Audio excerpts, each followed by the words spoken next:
Easy and টেস্টিতে সবাইকে স্বাগত। আজকে আমি বানাচ্ছি ফুলঝুরি পিঠে। দারুণ স্বাদের এই ফুলঝুরি পিঠে বাড়িতে থাকা কয়েকটি উপকরণ দিয়েই খুব সহজেই বানিয়ে নেওয়া যায়। ব্যাটারের জন্য নিয়ে নিচ্ছি 1 কেজি আতপ চালের গুঁড়ি, তার সাথে দিচ্ছি 500 গ্রাম ময়দা। চালের গুঁড়ি আর ময়দার পরিমাণটা সবসময় 2:1 রাখতে হবে।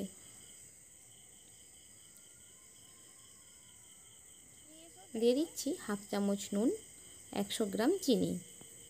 ফুলঝুরি পিঠে ভাজার পর মিষ্টিটা কমে যায়, তাই যারা একটু বেশি মিষ্টি খেতে পছন্দ করেন তারা অবশ্যই চিনির পরিমাণটা একটু বেশিই দেবেন।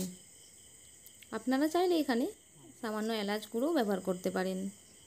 এবার সব কিছু ভালো করে মিশিয়ে নিয়ে অল্প জল দিয়ে এটা ভালো করে মাখতে হবে। ব্যাটারটা যদি ভালো করে মাখা না হয় তাহলে কিন্তু ফুলঝুরি পিঠে একদমই ক্রিস্পি হবে না। কখনোই প্রথমে জল দিয়ে ব্যাটারটা পাতলা করবেন না। প্রথমে অল্প জল দিয়ে এভাবে ঘন করে ভালো করে মাখবেন, তারপর অল্প জল দিয়ে একটু একটু করে পাতলা করবেন।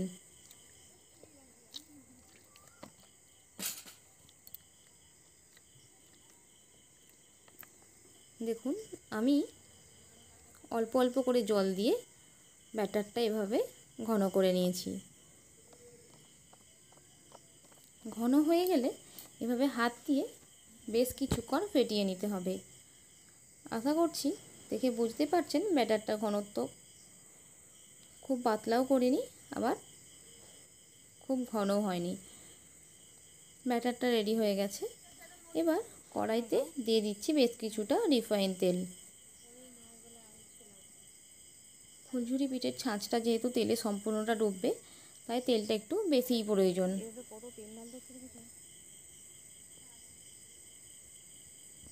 তেলটা ভালো করে গরম হয়ে গেলে ছাঁচটা তেলের মধ্যে ডুবিয়ে ভালো করে গরম করে নেব। ছাঁচ যদি ভালো করে গরম না হয় ফুলঝুরি পিঠের ডিজাইনটা একদমই ভালো আসবে না।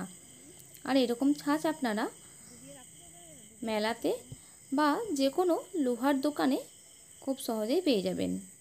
ছাঁচটা গরম হলে ব্যাটারে ডুবিয়ে তারপর তেলে ভেজে নিতে হবে।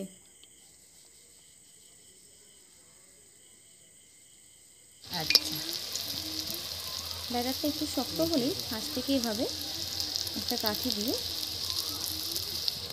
ছাড়িয়ে দিচ্ছি। ব্যাস, তারপর আর কি, এভাবে দু পিঠটাই ভালো করে গোল্ডেন করে ভেজে নিলেই তৈরি হয়ে যাবে দারুণ স্বাদের এই ফুলঝুরি পিঠে। এই ফুলঝুরি পিঠে সত্যি খেতেও খুব সুন্দর হয়, আর যে কোনো এয়ারটাইট বক্সে 10 থেকে 15 দিন স্টোরও করা যায়। দেখুন, একটা ভেঙে দেখাচ্ছি, তাহলেই বুঝতে পারবেন কতটা ক্রিস্পি হয়েছে। আর ডিজাইনগুলোও কিন্তু খুব সুন্দর ভালোভাবে বোঝা যাচ্ছে। আমার ভিডিও যদি আপনাদের ভালো লেগে থাকে আমার চ্যানেলটি প্লিজ সাবস্ক্রাইব করে দেবেন। আর যে সকল বন্ধুরা ফেসবুক থেকে দেখছেন তারা প্লিজ আমার পেজটি ফলো করে দেবেন।